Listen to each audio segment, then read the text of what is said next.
بسم الله الرحمن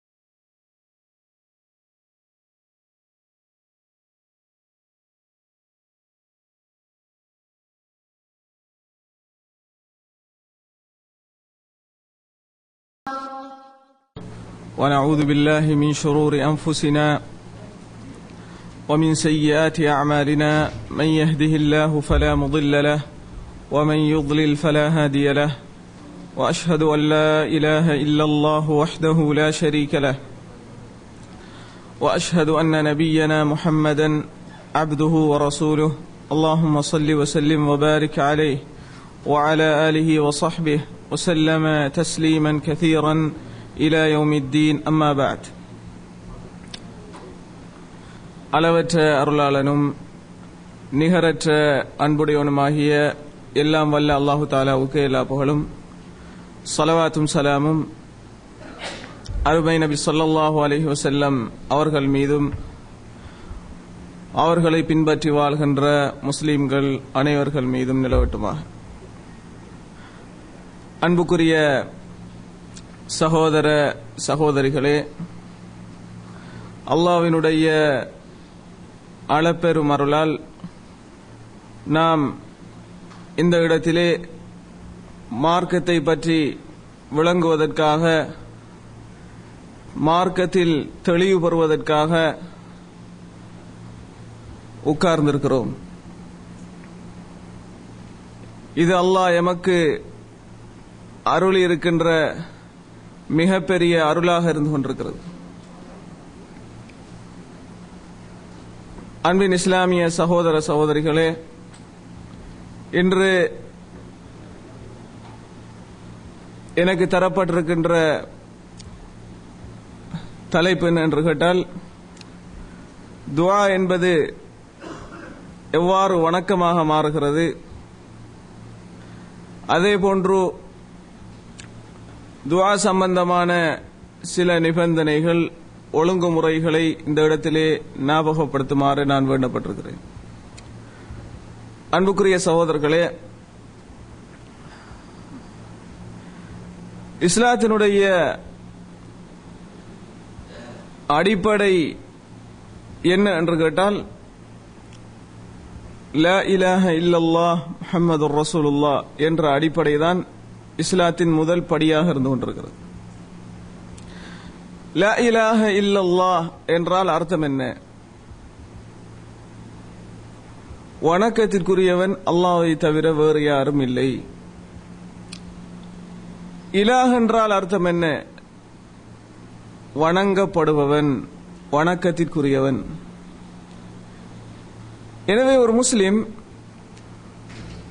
தன்னுடைய எல்லா வணக்கங்களையும் அல்லாஹ்வுக்கே செய்ய வேண்டும். அப்போதுதான் அவன் லா இலாஹ இல்லல்லாஹ் என்பதை சரியாக அமுல்படுத்தியிருக்கிறான். ஏன் நாம் வாயால் சொல்லியிருக்கிறோம் லா இலாஹ இல்லல்லாஹ், வணக்கத்திற்குரியவன் அல்லாஹ் தான். அப்ப வணக்கம் என்றால் என்ன? அப்போதுதான் நாம் அது அனைத்தையும் அல்லாஹ்வுக்கு செய்ய முடியும். நிறைய மக்கள் என்ன நினைக்கிறார்கள் என்று கேட்டால், தொழுகை என்பது வணக்கம், நோன்பு என்பது வணக்கம், ஹஜ் என்பது வணக்கம், சதகா செய்வது வணக்கம். இப்படி வணக்கம் என்று ஒரு சில விஷயங்களை விளங்கி வைத்திருக்கிறார்கள். ஆனால் யாரிடமாவது துஆ வணக்கமா என்று கேட்டால் அதை யாரும் தெளிவாக வணக்கம் என்று விளங்குவதில்லை. எனவேதான் எந்த ஒரு மனுஷனையாவது மார்க்கத்தில் தெளிவில்லாத ஒரு மனிதனை கொண்டு வந்து ஒரு சிலைக்கு முன்னால் தொழு அல்லது ஒரு கபருக்கு முன்னால் ஒரு தர்காக்கு முன்னால் தொழு என்று சொன்னால் அவன் தொழமாட்டான். ஏன் தொழமாட்டான்? அவனுக்கு தெரியும் அல்லாஹ் அல்லாத வேறு யாரையும் தொழக்கூடாது. ஏன்? தொழுகை வணக்கம்.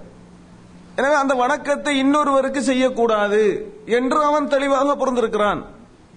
ஆனால் தனக்கு ஒரு கஷ்டம் வந்தால், தனக்கு ஒரு தேவை வந்தால் அதை வேறு யாரிடமும் கேட்கலாம். அல்லாஹ்விடம் மாத்திரம்தான் கேட்க வேண்டும் என்ற ஒரு தெளிவு அவனுக்கு இருக்காது. எனவேதான் ஒரே பள்ளியில தொழுவாங்க. தொழுதுட்டு பள்ளியோடு ஒட்டியிருக்கின்ற தர்காக்கு வந்து என்ன செய்வாங்க?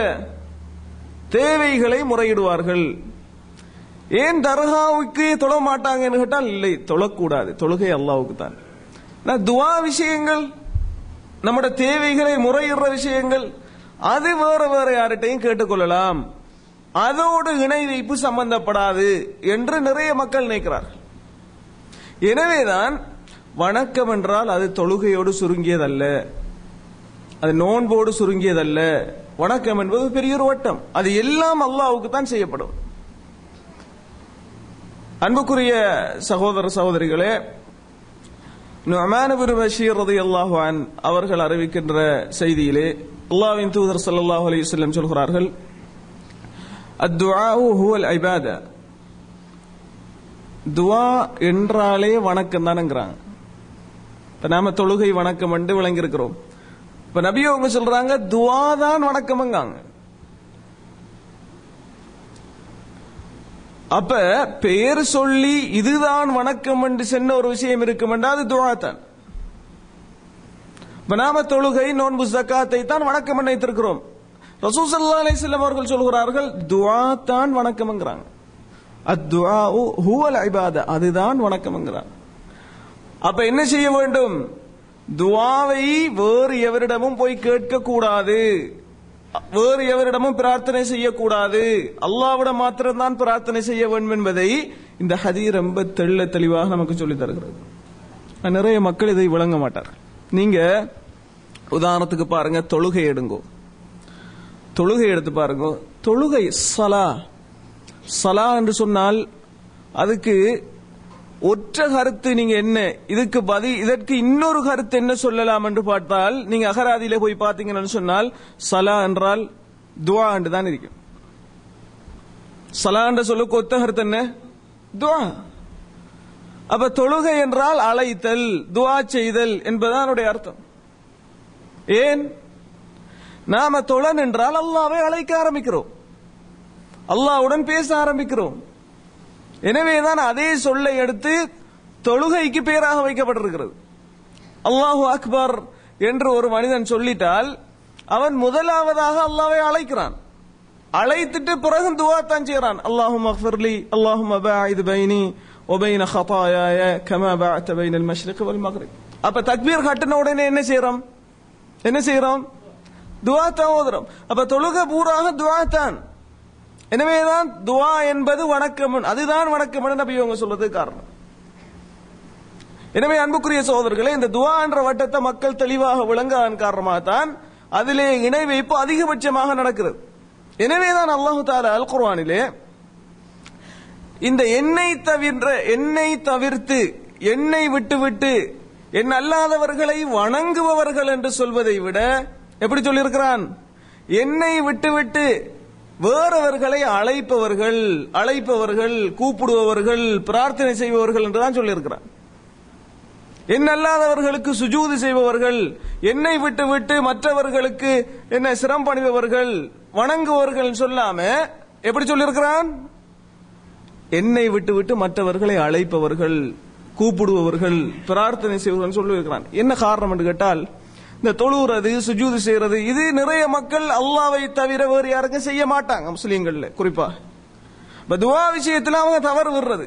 எனவேதான் நிறைய வசனங்கள் லா இலாஹ இல்லல்லாஹ்வை விளங்கப்படுத்துகின்ற ஏராளமான குர்ஆன் வசனங்கள் கூப்பிடுதல், பிரார்த்தனை செய்தல் என்ற சொல்லைத்தான் போட்டிருக்கிறது. உதாரணத்துக்கு பாருங்கள்,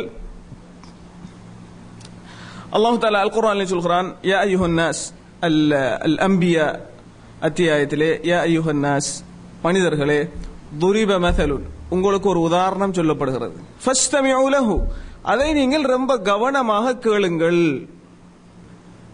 என்ன உதாரணம்?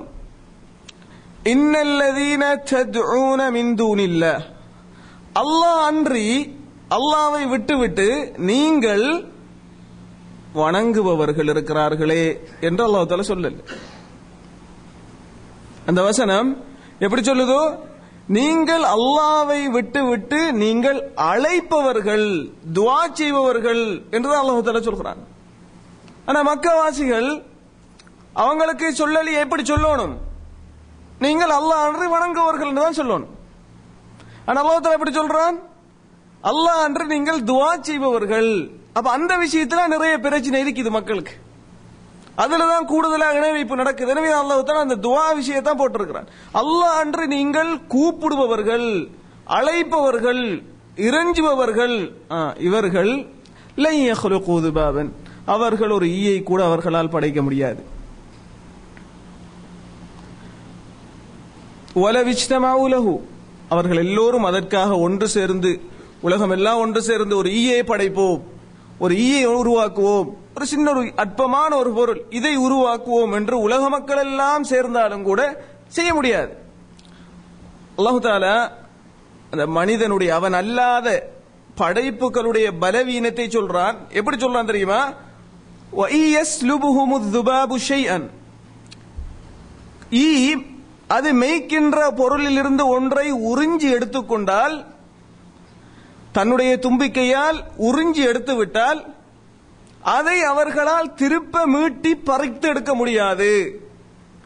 அப்ப சாதாரணமான அற்பமான ஒரு ஈ தன்னுடைய அற்பமான ஒரு தும்பிக்கையால் ஒரு பொருளை அதில் மேய்த்து அதை அப்படியே உறிஞ்சு கொண்டால் திரும்ப எங்களால் எடுத்து கொண்டு வர முடியாது, அதை பறிக்க முடியாது, அதை வெளியிலே கொண்டு வர முடியாது.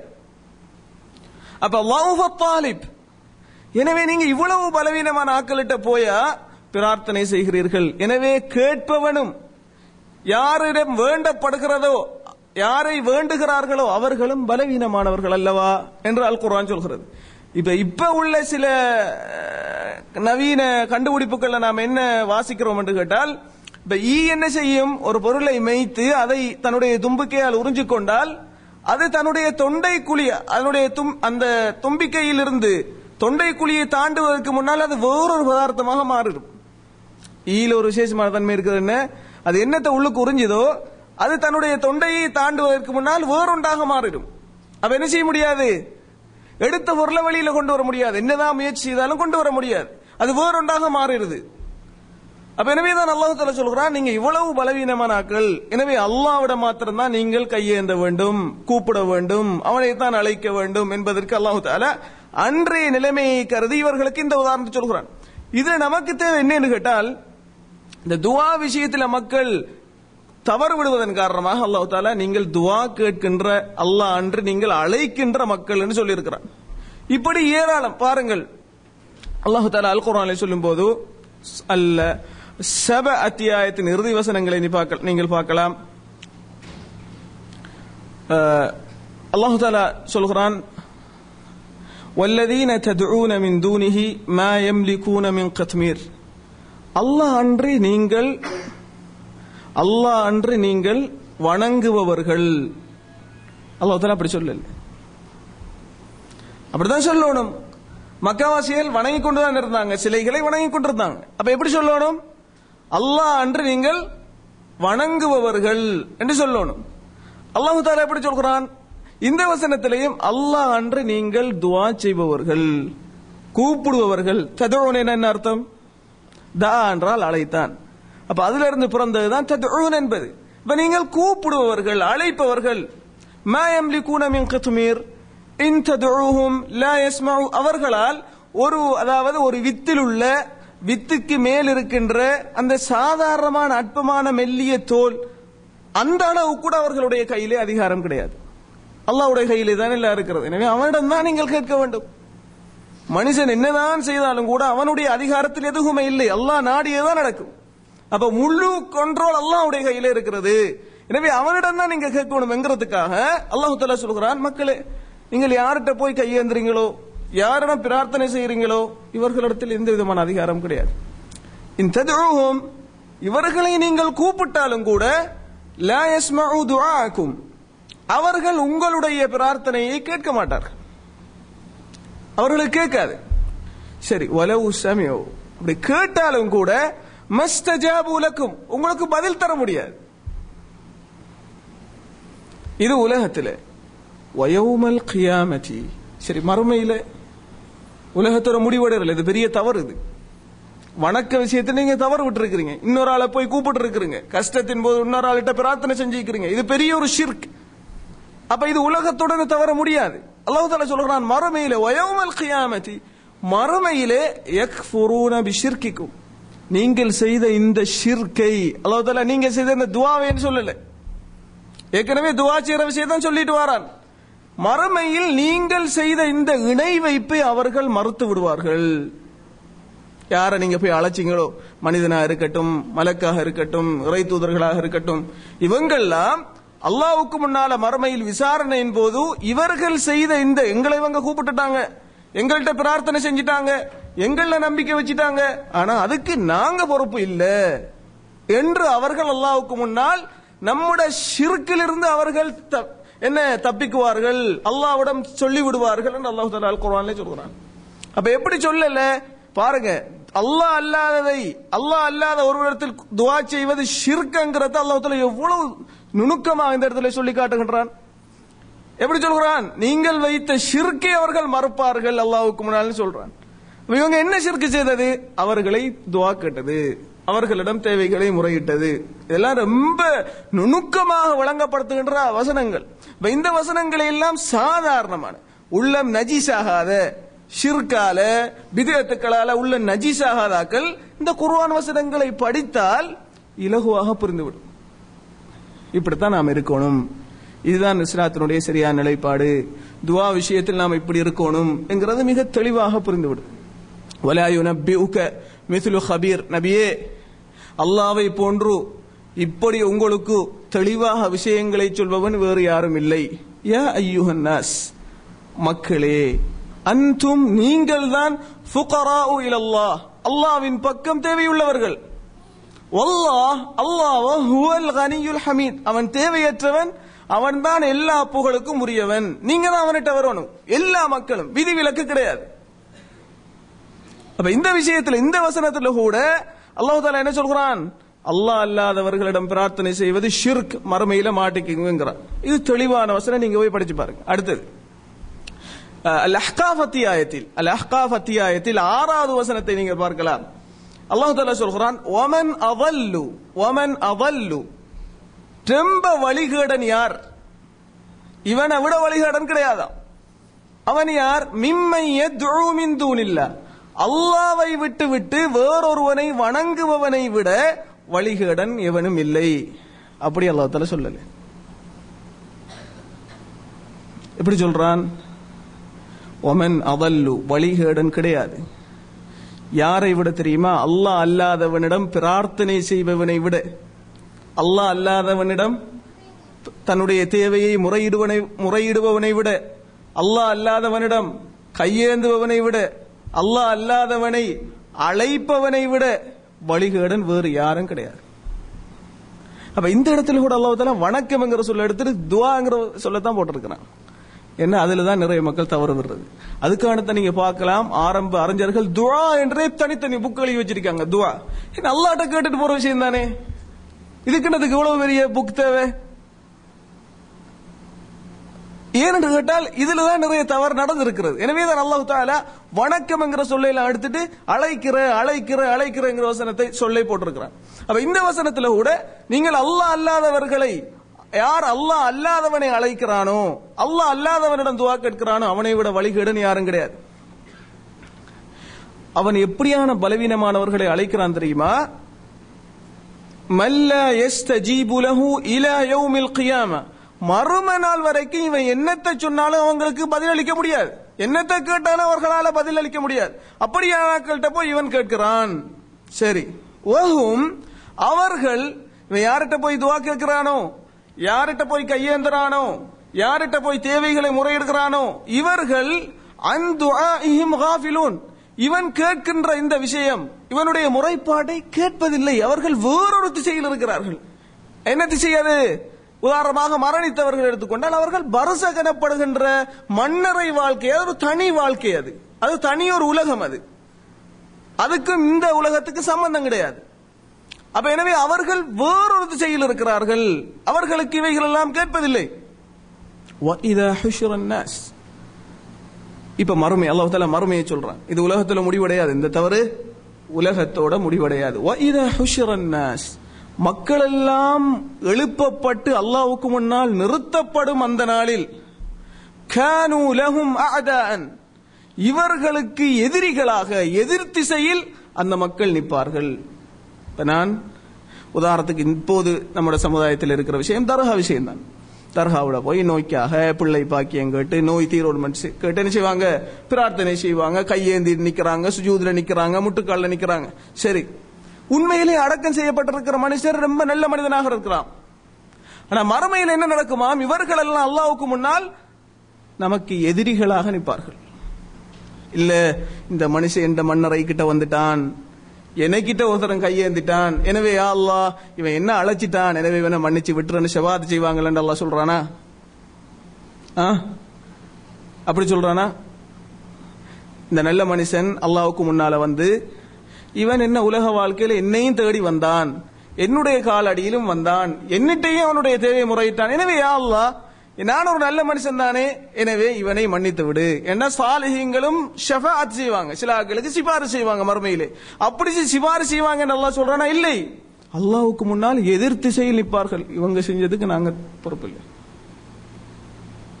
வகானு, அவர்கள் மாறி விடுவார்கள் பிஇபாதத்திஹிம், இவர்கள் செய்த துஆவை என்று சொல்லாம அல்லாஹ் தஆலா இந்த இடத்துல இவர்கள் செய்த வணக்கத்தை என்று சொல்றான். அப்ப என்ன துஆ? துஆ என்ன காட்டுது?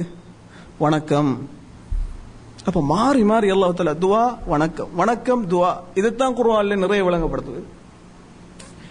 அப்ப அல்லாஹ் தஆலா இந்த வசனத்துல சொல்றான், அவர்கள் செய்த வணக்கத்தை இவர்கள் மறுத்து விடுவார்கள். இவங்க எங்கள்ட்ட துஆ கேட்டு எங்களை வணங்கினாங்களே, அந்த வணக்கத்துக்கு நாங்க பொறுப்பில்லை.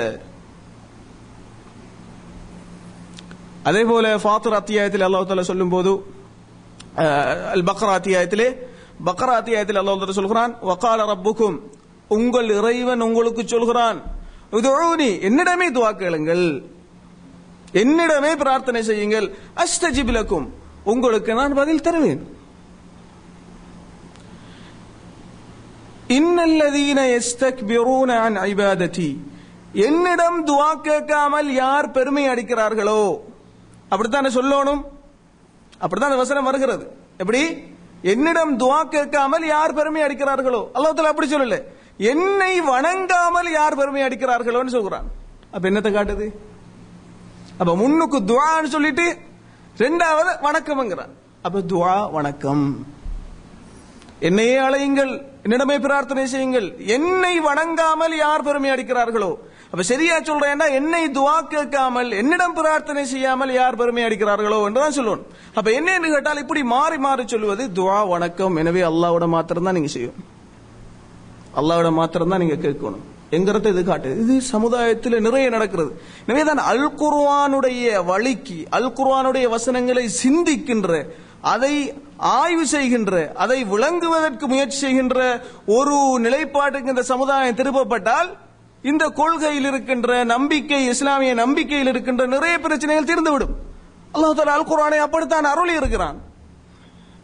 எனவே அன்புக்குரிய சகோதரர்களே, இதை நாம் ரொம்ப தெளிவாக, துஆ என்பது லா இலாஹ இல்லல்லாஹ்வுடன் சம்பந்தப்பட்டது, வணக்கத்தோடு சம்பந்தப்பட்டது, அதை அல்லாஹ்வுக்கு மாத்திரம் தான் செய்யணும் என்பதை ரொம்ப தெளிவாக விளங்கிக் கொள்ள வேண்டும். இப்போ ஒரு சந்தேகம் வரலாம், அல்லாஹ் தஆலா சில மக்கள் கேட்கிறாங்க, உதாரணத்துக்கு சந்தேகம், நீங்க அல்லாஹ்விடம் தான் கேட்கணும்னு சொல்றீங்க, இப்போ ஒரு ஆள், இப்போ உதாரணமாக இந்த மேசையில ஏறினாரு, கால் தவறி விழ போறாரு.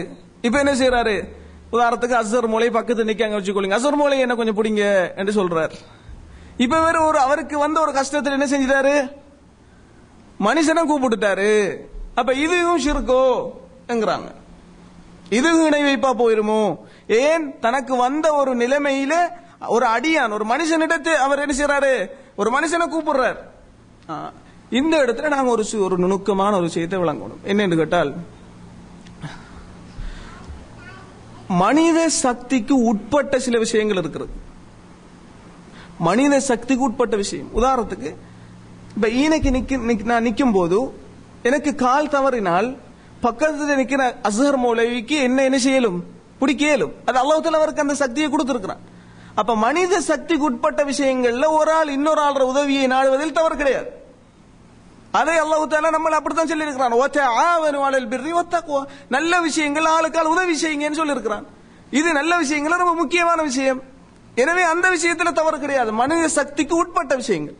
அதே நேரத்தில் நான் அவங்க அங்க இருக்க இங்க இருந்து கொண்டு எனக்கு பிள்ளை பாக்கியம் இல்லை, எனவே மோலை அவர்களே பிள்ளை பாக்கியத்தை பெற்று தாருங்கள், பிள்ளை பாக்கியத்தை தாருங்கள் என்று கேட்டால் அங்க இது இணை வைப்பு. ஏன்?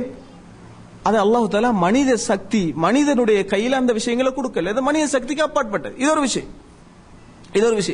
அடுத்தது இன்னொரு விஷயம் இருக்கிறது. உதாரணமாக இப்ப இந்த இடத்துக்குள்ள இருக்கும் போது ஒருவரை நான் கூப்பிடுகிறேன். ஒரு முஹம்மத் என்று ஒருவர் இருக்கிறார். முஹம்மத் என்று கூப்பிட்டா அவன் சிவர் நான் இருக்கிறேன், என்ன விஷயம் என்று கேட்பார்.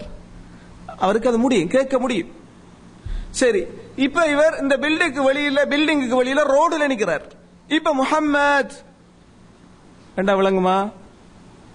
விளங்காது. ஏன் விளங்காது?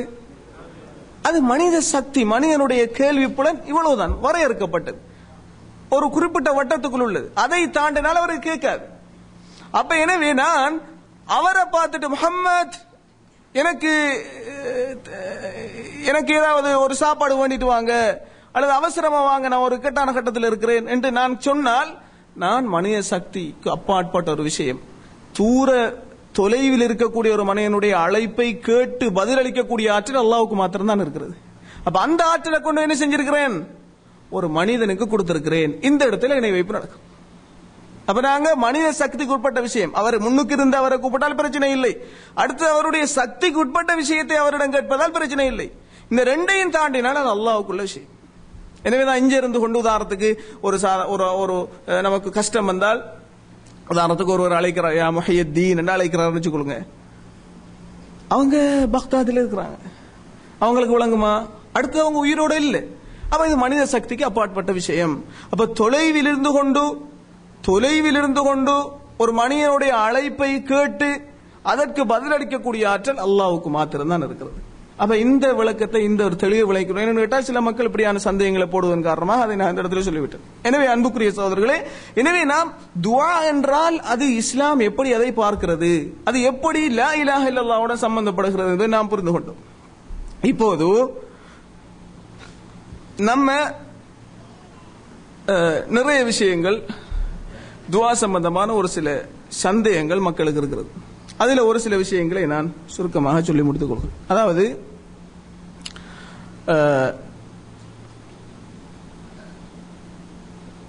சில மக்கள் நினைக்கிறாங்க நாம நிறைய விஷயங்களை கேட்டுக்கொண்டே இருக்கிறோம், ஆனா இன்னும் அதுல எது நடந்ததாக தெரியவில்லை.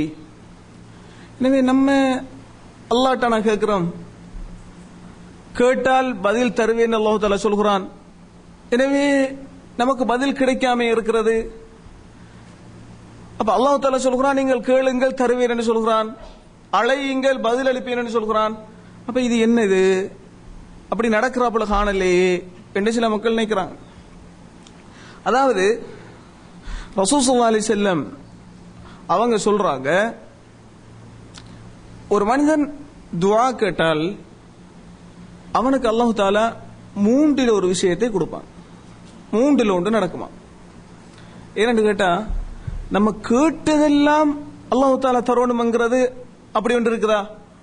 நம்ம கேட்கறதெல்லாம் அல்லாஹ் தந்துடணும், அதுவும் உடனே தந்துடணும், அப்படி இல்லை. இப்ப நமக்கு ஒரு சில விஷயங்கள் உடனே தேவைப்படும். அல்லாஹ்வுடைய நாட்டத்தில் இந்த மனிதன் அவசரப்படுகிறான், இப்போது இவனுக்கு தேவையில்லை என்று அல்லாஹ் அவன் பின்னுக்கு நடக்க போற எல்லா விஷயத்தையும் அறிந்தவன். சில விஷயங்களை நாம அவசரப்பட்டு அல்லாஹ்விடம் வேண்டுவோம். ஆனா அல்லாஹ்வுடைய நாட்டத்தில் இப்போது இவனுக்கு தேவையில்லை. உங்களோட துஆ கபூல், உங்களோட பிரார்த்தனை ஏற்றுக்கொள்ளப்பட்டு விட்டது. ஆனால் உடனே தர வேண்டும் என்பது அல்லாஹ்வுடைய நாட்டத்தில் இல்லை. ஆனா நிச்சயம் கிடைக்கும். எனவே நான் பாருங்க, அநியாயம் செய்யப்பட்ட மனுஷன், அதாவது 3 பேருடைய பிரார்த்தனை உடனடியாக 3 பேருடைய பிரார்த்தனை மறுக்கப்படாதுங்கிறாங்க நபி அவங்க. 3 பேருடைய பிரார்த்தனை மறுக்கப்படாது.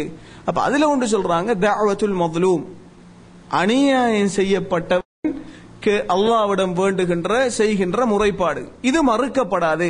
அப்ப அல்லாஹ் தஆலா சொல்லுவானாம், அதாவது மேகங்கள் ஊடாக அந்த பிரார்த்தனையை உயர்த்தி அல்லாஹ் தஆலா சொல்லுவான், லஅன்சுரன்னகி, இந்த பிரார்த்தனையை பார்த்து சொல்லுவான், நிச்சயம் நான் உனக்கு உதவி செய்வேன், வலவ் பஅத ஹீன், பின்னராக இருந்தாலும், பின்னர் பிறகு என்றிருந்தாலும் நிச்சயம் நான் உனக்கு உதவி செய்வேன்.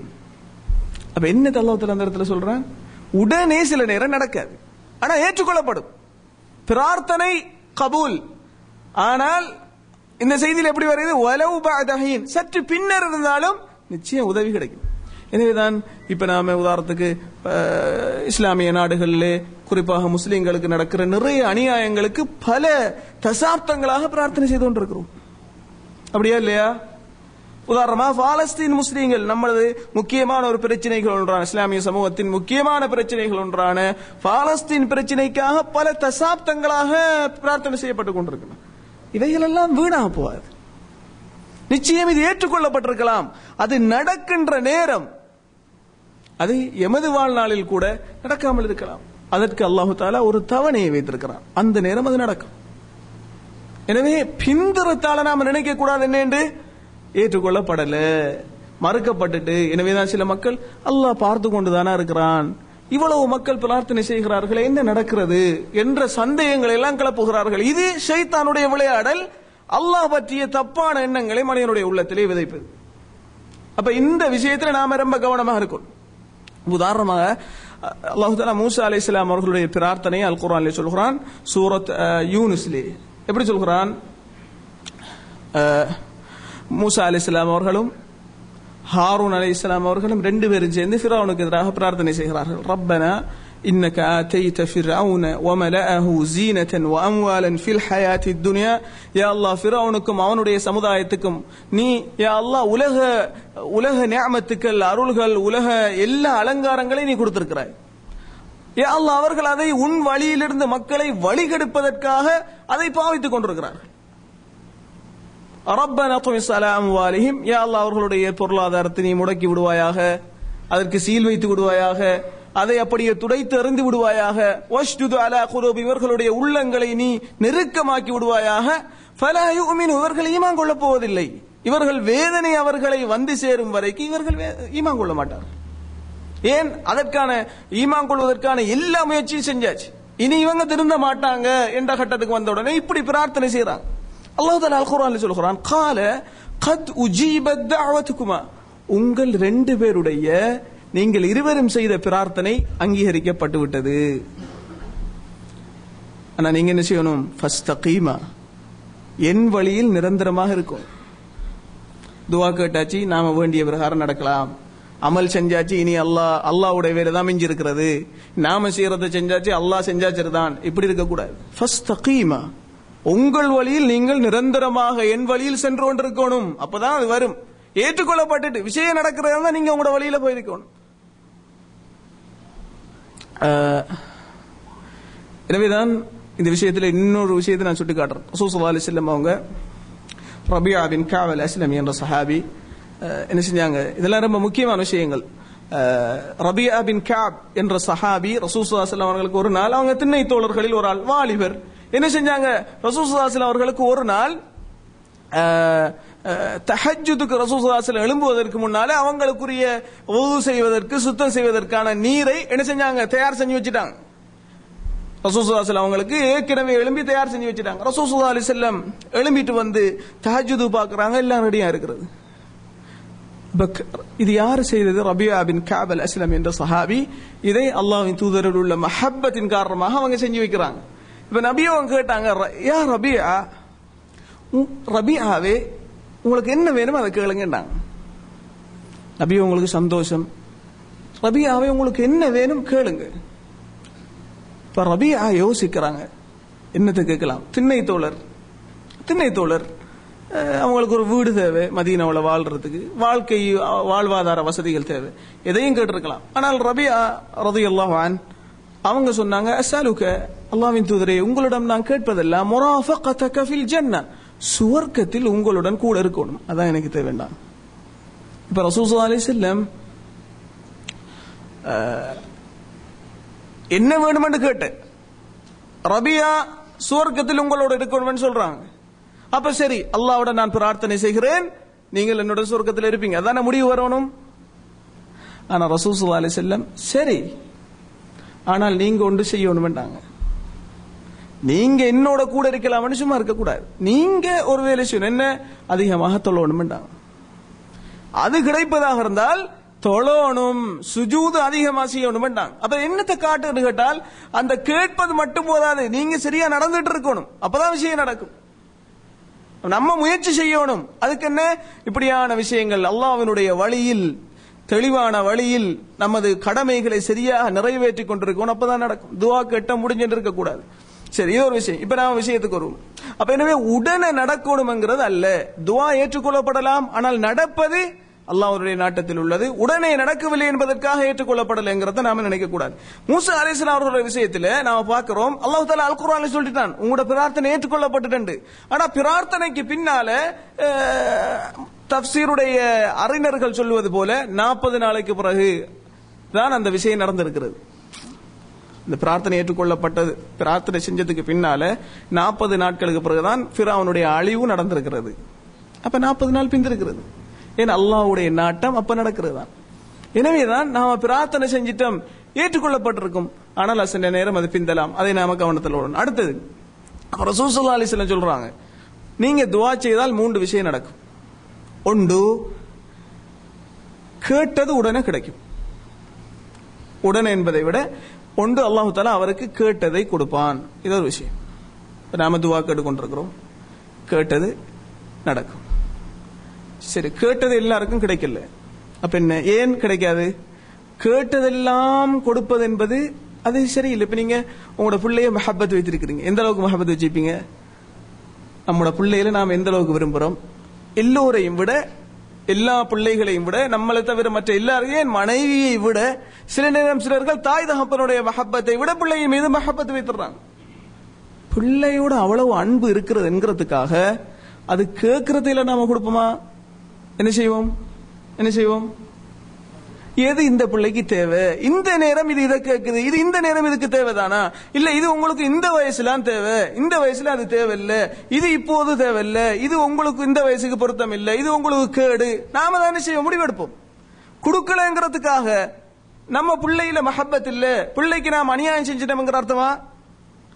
இல்ல. அப்ப நம்மளே இந்த பிள்ளையோட எப்படி நடக்கணும்னு சொன்னால், நம்மளை படைத்த அல்லாஹ் நாம் பிள்ளைகளின் மீது வைத்திருக்கிற அன்பை விட பன்மடங்கு அல்லாஹ் என்ன செய்கிறான்? ஒரு அடியான் மீது அன்பு வைத்திருக்கிறான். எனவே அவனுக்கு தெரியும் இவன் கேட்பதில் எதை கொடுக்க வேண்டும் என்பது. அப்ப எனவே அல்லாஹ் தஆலா என்ன செய்கிறான்?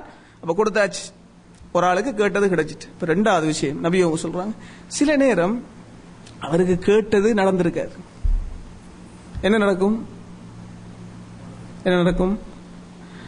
அவருக்கு கேட்டதுக்கு பதிலாக அவருக்கு மறுமையில, இந்த உலகத்தில் வரப்போற ஒரு ஆபத்து இந்த பிரார்த்தனை மூலமாக நீக்கப்பட்டிருக்கு.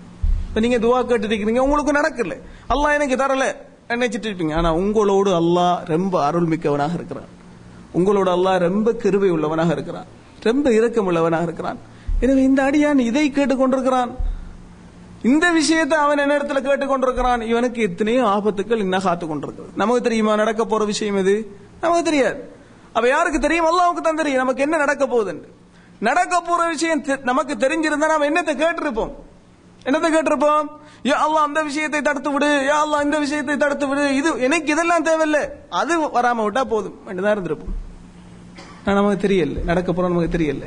எனவே தான் நம்ம அல்லாஹ் அதைத்தா இதைத்தா யா அல்லாஹ் அப்படி கேட்டுக்கொண்டிருக்கிறோம். அல்லாஹ் தஆலா அருளாளன், இந்த அடியான் இதை கேட்டுக்கொண்டிருக்கிறான். அவனுக்கு இவ்வளவு பெரிய ஆபத்து இருக்கிறது. எனவே நபி அவங்க சொல்றாங்க, அந்த பிரார்த்தனையின் மூலமாக அவருக்கு வரப்போற ஒரு ஆபத்தை அல்லாஹ் தஆலா தட்டி விடுகிறான், நீக்கி விடுகிறான். இரண்டாவது விஷயம், ரெண்டுமே நடக்கல. மூணாவது நடக்குமாம்?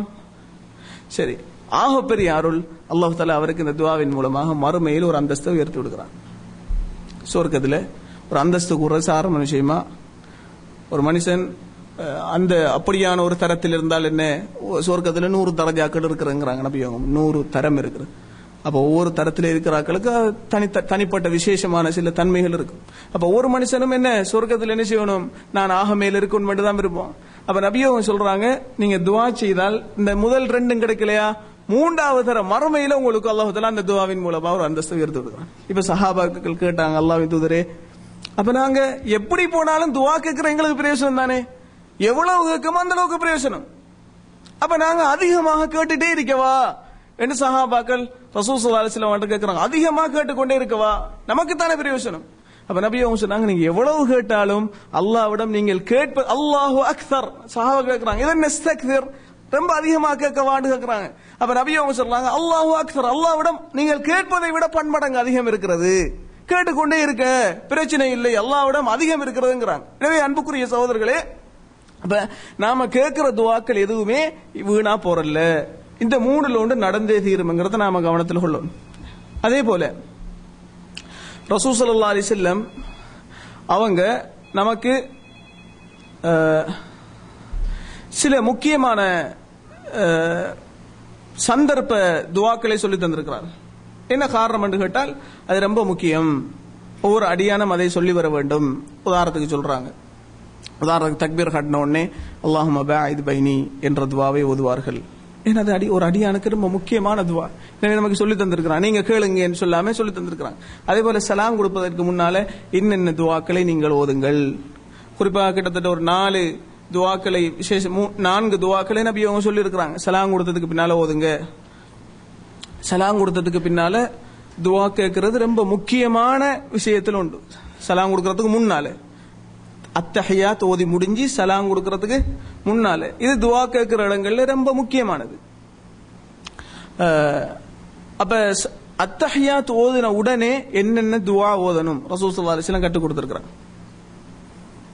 அல்லாஹும்ம அக்ஃபிர் லிமா கத்தம்து வமா அக்ஹர்து என்று ஆரம்பிக்கிறது. அல்லாஹும்ம இன்னி அஊது பிக மின் அஸாபில் கப்ரி மின் அஸாபின் நார். அதே போல முஆத் ரலியல்லாஹு அன்ஹு அவர்களுக்கு ரசூல் ஸல்லல்லாஹு அலைஹி வஸல்லம் சொல்றாங்க, யா முஆத், உங்களை நான் விரும்புகிறேன், நீங்கள் ஒவ்வொரு தொழுகையின் இறுதியில் என்றால் சலாம் கொடுக்கிறதுக்கு முன்னாலே அல்லாஹும்ம ஐன்னி அலா திக்ரிக வ ஷுக்ரிக வ ஹுஸ்னி இபாதத்தி என்ற துஆவை நீங்கள் விட்டு விடாதீர்கள். அபூபக்கர் ரலியல்லாஹு அன்ஹு அல்லாஹ்வின் தூதர் ஸல்லல்லாஹு அலைஹி வஸல்லம் அவர்கள் கேக்குறாங்க, அல்லாஹ்வின் தூதரே, தொழுகையில் நான் ஓதுவதற்கு ஒரு துஆவை கற்று தாருங்கள் என்றாங்க. தொழுகைக்குள்ள நான் ஓதுறதுக்கு எனக்கு ஒரு துஆ ஒன்று சொல்லித்தாங்க என்றாங்க. அப்ப ரசூல் ஸல்லல்லாஹு அலைஹி வஸல்லம் நல்ல ஒரு துஆவை அவங்களுக்கு கற்றுக் கொடுத்தாங்க, இதை தொழுகையில் ஓதுங்க. اللهم إني ظلمت نفسي ظلما كثيرا كبيرا فاغفر لي مغفرة من عندك وارحمني إنك أنت الغفور الرحيم. இந்த துஆ சொல்லி கொடுக்குறாங்க. துஆவுல ரொம்ப ஆச்சரியமான விஷயம் என்னன்னு கேட்டால், சஹீஹ் முஸ்லிமில் இடம்பெற்றுள்ள செய்தி, உம்மு சலமா ரலியல்லாஹு அன்ஹா அவங்க சொல்றாங்க, என் கணவர் அபூ சலமா மரணிச்ச உடனே நான் நினைச்சேன், எனக்கு அபூ சலமாவை விட, என் கணவர் அபூ சலமாவை விட ஒரு நல்ல மனுஷன் யாரும் கிடைக்க போறல. ஆனா அல்லாஹ்வின் தூதர் ஸல்லல்லாஹு அலைஹி வஸல்லம் அவர்கள் சொல்லியிருக்கிறார்கள், எந்த ஒரு முஸ்லிமுக்கு ஒரு துன்பம் முஸீபத் ஏற்பட்டு அவன் அல்லாஹும்ம அஜிர்னி ஃபீ முஸீபதி வஅக்லிஃப் லீ கைரம் மின்ஹா அல்லது வஅக்லிஃப் லீ கைரம் மின்ஹா என்று சொன்னால் அவனுக்கு அல்லாஹ் அதைவிட, அவன் இழந்ததை விட சிறந்ததை கொடுத்தே தருவான் என்கிற துஆ. அப்ப ஒரு மனுஷனுக்கு ஒரு இழப்பு வந்துட்டு அவன் என்ன செய்யறது, ரசூல் ஸல்லல்லாஹு அலைஹி வஸல்லம் சொல்றாங்க, இந்த துஆவை ஓதுங்கள், அல்லாஹும்ம அஜிர்னி ஃபீ முஸீபதி வஅக்லிஃப் லீ கைரம் மின்ஹா என்ற துஆவை ஓதுங்கள், அல்லாஹ் தஆலா இழந்ததை விட சிறந்ததை உங்களுக்கு தருவான். பொருள் இழப்பா இருக்கட்டும், உயிரிழப்பாக இருக்கட்டும், எதுவாக இருந்தாலும் இந்த துஆவை ஓதுங்கள். அப்ப உம்மு சலமா சொல்றாங்க, இப்ப நாம எல்லாவற்றையும் பகுத்தறிவுக்குள்ள போட்டு மார்க்க விஷயத்தை அலட்டணும்னு சொன்னால் மார்க்கத்தில் நிறைய விஷயத்தை நாம் எடுக்க மாட்டோம். நிறைய விஷயங்களை நம்ம கிட்ட வரணும். அல்லாஹ் எல்லாவற்றுக்கும் சக்தி பெற்றவன், என்னுடைய அறிவு ரொம்ப குறுகியது. அதாவது உயிரை பற்றி நபியை உங்களிடம் கேட்கிறார். அல்லாஹ் தஆலா குர்ஆன்ல அன்பியா அத்தியாயத்தில் பனி இஸ்ராயீல் அத்தியாயத்தில் சொல்றார், நபியை உயிரை பத்தி உங்களிடம் கேட்கிறார்கள். உயிர் எப்படி வருது, எப்படி போகுது, எங்க இருக்குது? அப்ப என்ன பதில்? உயிர் என்றால் அது இப்படித்தான் வருகிறது, இப்படித்தான் உடம்பிலே இருக்கிறது, அப்படி பதில் வரல. நபியை நீங்கள் சொல்லுங்கள், குலிர் ரூஹு மின் அம்ரி ரப்பி, அது அல்லாஹ்வுடைய கட்டளை தான், ஆர்டர். ஒமா ஊதீதும், உங்களுக்கு தந்த அறிவு இல்ல கலீல, கொஞ்சம் தான். இதெல்லாம் நீங்க விளங்குற அளவுக்கு உங்களுக்கு போதாது, மனுஷனே கொஞ்சம் தான் தந்திருக்கிறது. அப்ப எனவே நிறைய விஷயம் நம்முடைய சிந்தனை கேட்டாது. இப்ப உம்மு சலமா நினைக்கிறாங்க, அபூ சலமாவை விட இந்த மதீனாவில் சிறந்த ஒரு ஆண் எனக்கு தெரியாது. இஸ்லாத்துக்காக ஆரம்பத்தில் தியாகம் செய்த ஒரு குடும்பம். அபூ சலமாவை விட உலக அடிப்படையில் அவங்க சொல்லல சிறந்தாள், மார்க் அடிப்படையில் சொல்றாங்க, அவங்கள விட சிறந்தாலும் நமக்கு தெரியாது. அப்படி நமக்கு கிடைக்குமா? அப்ப இந்த துவா ஒரு தலைந்த பிரயோசனம். இந்த இழப்புல அபூ சலமாவை இழந்திருக்கிறேன், இந்த இழப்புல இந்த துவாவை ஓதினால் எனக்கு என்ன பிரயோசனம்? நியாயமா இல்லையா? அறிவு ரீதியாக நியாயம், பகுத்தறிவு ரீதியாக நியாயம் என்றாலும் நான் ஓதினேன் சொல்றாங்க. நான் ஓதினேன், எல்லாம் வந்து சொல்லிட்டாங்க, எனவே இந்த துவாவை ஓதினேன். என்ன நடந்துச்சு? என்ன நடந்துச்சு? அவங்களோட கணவர் ரசூல் ஸல்லல்லாஹு அலைஹி வஸல்லம் அவங்கள மாறினாங்க. ரசூல் ஸல்லல்லாஹு அலைஹி வஸல்லம் கொஞ்ச நாளையில அவங்கள கணவனை இழந்துட்டாங்க. அவங்க கிட்டத்தட்ட ஒரு 28-30 வயசுல இருக்கிறாங்க உம்மு சலமா. அப்ப இளம்பெண் இஸ்லாத்துக்காக ஆரம்பத்திலிருந்து ஹிஜ்ரத் போய் தியாகம் செய்து அபூ சலமாவை இழந்துட்டாங்க, சின்ன பிள்ளைகளோட இருக்கிறாங்க. அப்ப ரசூல் ஸல்லல்லாஹு அலைஹி வஸல்லம் அவங்க செய்த தியாகத்துக்காக அவங்க வாழ்க்கை ஒரு வாழ்வை கொடுக்கறதுக்கு விரும்பினாங்க. எனவே திருமணம் பேசினாங்க. ரசூல் ஸல்லல்லாஹு அலைஹி வஸல்லம் அவங்களோட கணவராக மாறினாங்க. அப்ப சொல்றாங்க, அபூ சலமாவுக்கும் ரசூல் ஸல்லல்லாஹு அலைஹி வஸல்லம் அவங்களுக்கு கிட்ட நிக்கலுமா? அல்லாஹ்வின் தூதர் அபூ சலமா சாதாரணமான மனுஷர். எனவே அபூ சலமாவை விட பன்மடங்கு சிறந்த ஒரு மனிதர் அல்லாஹ் தஆலா எனக்கு அதை விட சிறந்த பன்மடங்கு சிறந்த ஒருவரை எனக்கு தந்தான். எனவே நாம சிந்திச்சால் நடக்குமான்னு யோசிக்கிறோம். ஆனா அவங்க சொன்னாங்க, அல்லாஹ் தஆலா செஞ்சு காட்டிட்டான். எனவே துவா என்பது, எனவே நபி அவங்க சந்தர்ப்ப துவாக்களை எங்களை சொல்லி தந்திருக்கிறாள். எதற்காண்டு கேட்டால் இப்படியான நிறைய விஷயங்கள் நம்முடைய வாழ்க்கையில நடக்கும், ஆனா நம்ம தெரிஞ்சிருக்க மாட்டோம். எனவே அன்புக்குரிய சகோதரர்களே, இப்படி துவா விஷயத்திலே நாங்கள் நிறைய சில நுணுக்கங்களை கவனத்தில் கொள்ள வேண்டும். அப்போதுதான் நாம் அல்லாஹ்விட மதியம் பிரார்த்தனை செய்வோம், சந்தர்ப்ப துவாக்களை ஓதுவோம், தொழுகையில் உள்ள துவாக்களை ஓதுவோம், அல்லாஹ்வை பற்றி நல்லெண்ணம் கொண்டவர்களாக எப்போதும் இருப்போம். இறுதியா ஒரே ஒரு விஷயத்தை சொல்லி முடித்துக் கொள்கிறேன். மவானிஉல் இஜாபான்னு இருக்கிறது, துவா அங்கீகரிக்கப்படாத காரணங்கள் என்று இருக்கிறது, அங்கீகரிக்கப்படவே மாட்டேன். அதில் ரொம்ப முக்கியமானது ஹராமான உணவு நம்ம உடம்புல சேர்றது. ஹராமான சாப்பாடு, உணவோ உடையோ குடிக்கின்ற விஷயங்களோ ஹராம் அதிகபட்சம் சேர்ந்துட்டா துவா ஏற்றுக்கொள்ளப்பட மாட்டார். அப்ப ரசூல் ஸல்லல்லாஹு அலைஹி வஸல்லம் அவங்க சொல்றாங்க, இன்னல்லாஹ தய்யிபுன், அல்லாஹ் தூயவன். தய்யிப் என்றால் தூயவன். தய்யிபனா நல்லவங்கிறதுக்கு நாம சொல்லுவோம். தய்யிப் என்றால் தூயவன். லா யக்பல், எனவே அவன் ஏற்க மாட்டான், ஒப்புக்கொள்ள மாட்டான், இல்லா தய்யிபன், நல்லதைத்தான், தூயதைத்தான். அப்ப அமல்கள்ல இஹ்லாஸானதான் அல்லாஹ் தஆலா ஏற்றுக்கொள்வான். கலப்படம் உள்ளதை ஏற்றுக்கொள்ள மாட்டான். வணக்கத்திலே எதுவாக இருந்தாலும் கலப்படமானதை ஏற்க மாட்டான். இன்னல்லாஹ அமரல் முஃமினீன பிமா அமர பிஹில் முர்சலீன், அல்லாஹ் தஆலா மூமின்களுக்கு என்ன, இறை தூதர்களுக்கு என்ன கட்டளையோ அதைத்தான் விசுவாசிகளுக்கும் கட்டளையா அல்லாஹ் இட்டிருக்கிறான். எனவே அல்லாஹ் தஆலா இறை தூதர்களை பார்த்து சொல்லியிருக்கிறான், யா அய்யுஹர் ரசூல், இறை தூதர்களே, குலூ மினத் தய்யிபாத், எது தூயதோ நல்லதோ அதைத்தான் நீங்கள் உண்ணுங்கள், வ அமலு ஸாலிஹன், உண்டிட்டு அல்லாஹ்வுக்கு நல்ல அமல் செய்யுங்கள், ஷுக்ருக்காக, நன்றிக்காக அல்லாஹ் தந்தவத்தை அனுபவிங்க, நன்றிக்காக நல்ல அமல் செய்யுங்கள். இது இறை தூதர்களுக்கு. மூமின்களை பார்த்து சொல்றான், குலூ மின் தய்யிபாத்தி மா ரஸக்னாக்கும், அல்லாஹ் உங்களுக்கு தந்தவற்றில் நல்லவற்றை நீங்கள் உண்ணுங்கள், வஷ்குரு லஹு, அவனுக்கு நன்றியும் செலுத்துங்கள். இது விசுவாசிகளுக்கு பார்த்து சொல்றது. பிறகு ரசூல் ஸல்லல்லாஹு அலைஹி வஸல்லம் இந்த செய்தியை சொல்லிட்டு ஒரு மனுஷரை சொல்றாங்க. அவர் நீண்ட தூர பிரயாணம் செய்கிறார். ரொம்ப நீண்ட பிரயாணத்தின் காரணமாக அவருடைய உடல்கள் எல்லாம் ரொம்ப அலங்கோலமாக இருக்கிறது, தலைவீதி கோலமாக இருக்கிறார். இப்ப அவருக்கு தேவை வருகிறது, அல்லாஹ்வுடன் கையேந்துகிறார், யா ரப் யா ரப்னு சொல்கிறார். அப்ப அங்கீகரிக்க துஆ, கையை ஏந்துகிறார், வானை நோக்கி கையை ஏந்துகிறார், யா ரப் என்று சொல்கிறார், இறைவா என் இறைவா என் இறைவா என்று அழைக்கிறார். ஆனால் பிரயாணத்தில் இருக்கிறார், பார்க்கிறதுக்கு மனுஷன் பார்த்தாலே இறங்கக்கூடிய ஒரு தோற்றத்தில் இருக்கிறார், அவ்வளவு தலை வீதி கோலமாக அலங்கோலமாக இருக்கிறார், பார்ப்பதற்கு பரிதாபமான நிலையில் இருக்கிறார். அப்ப மனிதன் பார்த்தாலே இறக்கப்படுற நிலையில் இருக்கிறார். அப்ப படைச்ச நாயன் ரொம்ப இறக்கப்படக்கூடிய நிலைமையில் இருக்கிறார். அப்ப ரெண்டு பிரயாணம், தோற்றம் அப்படி, கையை வானை நோக்கி உயர்த்திருக்கிறார். ரொம்ப தேவை. இப்படி ஏந்திரான் ஒரு மனிதன், இப்படி ஏந்திரான்னு சொன்னா ரொம்ப தேவை. எனவேதான் இஸ்திஸ்காவுல மழை தேடி தொழுகையில இப்படி ஏந்துறது காரணம் என்ன? அது ரொம்ப பஞ்சமான நிலைமையில கேட்கிற துவாங்கிறதுக்கா. அப்படியா நிலையில இருக்கிறான். யா ரப் என்று அழைக்கிறான். யா ரப்னு சொல்றது ரொம்ப அல்லாஹ்வை அழைக்கிற வார்த்தைகள் ரொம்ப ரொம்ப முக்கியமான வார்த்தை. யா ரப். அப்ப முக்கியமான 4 விஷயத்தை அந்த மனுஷன் செய்திருக்கிறான். ஆனால் அல்லாஹ் நபி அவங்க சொல்றாங்க மத்அமு ஹராம், ஆனால் அவன் உண்பது ஹராம், மஷ்ரபு ஹராம், அவன் குடிப்பது ஹராம், மல்பசு ஹராம், உடுப்பது ஹராம், வஉதிய பில் ஹராம், ஹராத்தினாலே அவன் வளர்க்கப்பட்டிருக்கிறான். ஃபஅன்னா யுஸ்தஜாபு லஹு, அவனுக்கு எப்படி பதில் வரும்? இவ்வளவு கட்டான கட்டத்திலேயும் அவனுக்கு பதில் வராதாம். ஏன்னு கேட்டால் அல்லாஹு தஆலா ஹராமால் வளர்ந்த ஒரு மனிதனுக்கு அழைப்புக்கு பதில் சொல்ல மாட்டான். எனவே ஹராம் கலந்திருந்தால் துஆ ஏற்றுக்கொள்ளப்படாது என்பதை இந்த செய்தி காட்டுகிறது. எனவே அன்புக்குரிய சகோதரர்களே, அப்ப துவா விஷயத்தில் ஒரு மனிதன் அல்லாஹ் கேட்டால் அவனுக்கு கொடுக்க வேண்டும், பதில் அளிக்கப்பட வேண்டும் என்று கேட்டால் அவனுடைய எல்லா விஷயங்களும் ஹலாலானதாக இருக்க வேண்டும். எல்லாம் வல்ல அல்லாஹ் சுப்ஹானஹு வ தஆலா நம் அனைவருக்கும் இந்த விஷயங்களை எமது வாழ்க்கையிலே கவனத்திற்கு கொண்டு அமல்படுத்துவதற்கு தௌஃபீக் செய்தருள்வானாக. ஸல்லல்லாஹு வஸல்லம் வ பாரக அலா நபியினா முஹம்மத் வ அலா ஆலிஹி வ ஸஹ்பிஹி அஜ்மஈன். வல்ஹம்துலில்லாஹி ரப்பில் ஆலமீன்.